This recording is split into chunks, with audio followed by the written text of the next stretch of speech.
Good morning, y'all. Let's make a lemon Dutch baby. Start by preheating your oven to 450 and adding 2 tablespoons of butter. In a bowl, add 6 eggs, 2 teaspoons of vanilla, a cup of milk, and 2 teaspoons of lemon zest. I added extra lemon because you can never have too much, in my opinion anyway.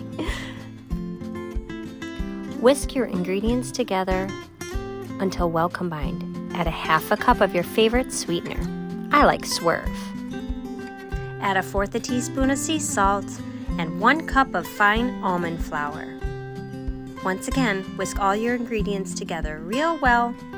Remove your cast iron skillet or casserole dish from oven. Pour ingredients in and mix the brown butter to incorporate. Place in the oven and bake for 15 minutes.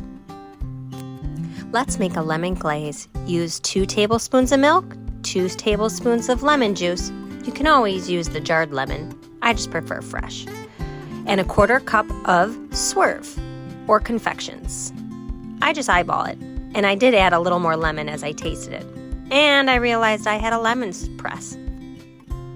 Pour the glaze over the Dutch baby and let rest for 5 minutes. Dust with the little confections as it looks real nice. Cut a slice, place, and dust with a little more powdered confections. It makes your dish look pretty. Dig in.